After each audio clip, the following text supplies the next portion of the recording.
What's up guys, welcome back to Tech Phantom, and in this video we are going to take a look at the problems with the Mi 11 Lite, and it's the latest offering from the Mi, and it's going to be an upgrade from the Mi 10i.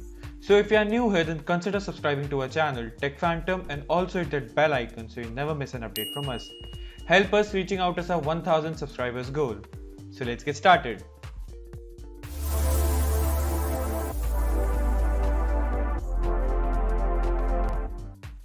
So this is going to be a different kind of video, and here as you can see on the Mi 11 Mi official website, you can see that the main highlight of this phone is the ultra lightweight, and the next one then it's the phone is a super slim and a 10-bit AMOLED display. These are the only 3 reasons why you should even consider buying the Mi 11 Lite. Now other than that, the phone also gives you a highlight over its camera department and the processor, which is I don't think it's up to the mark at 21,000 rupees and a 4200 mAh battery.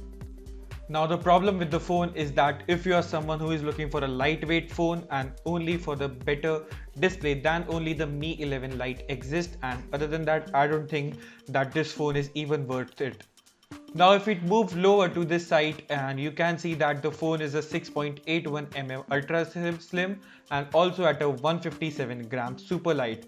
And from the comparison even from the other smartphones in our list, you can see over here the point is over here is that the other smartphones which are present in the list are the flagship phones, and the Mi 11 Lite simply don't stand amongst these phones. Now if we cover this phone and compare this phone with the Google's Pixel 4a, which is currently available for under 30,000 rupees, then Mi 11 Lite doesn't beat that phone. See, the Google Pixel 4a is a much lighter phone when compared to the Mi 11 Lite, and it weighs as 143 grams.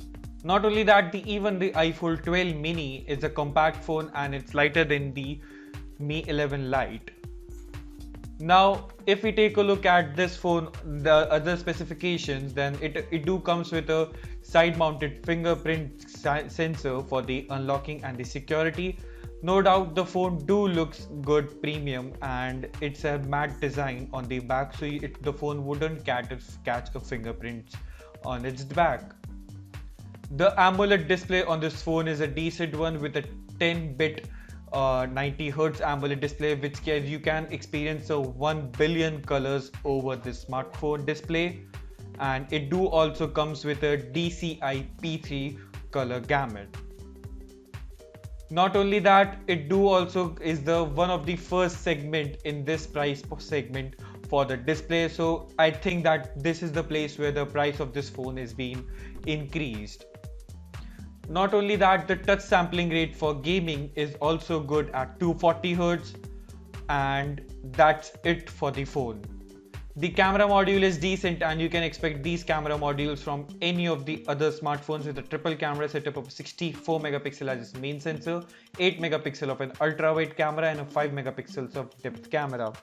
See, the display of this phone is good and exceptionally good at this price segment, and not only that, the phone is also ultra light, but then everything comes down to the processor, and the Snapdragon 732G is not an acceptable processor at this price at 21,000 rupees.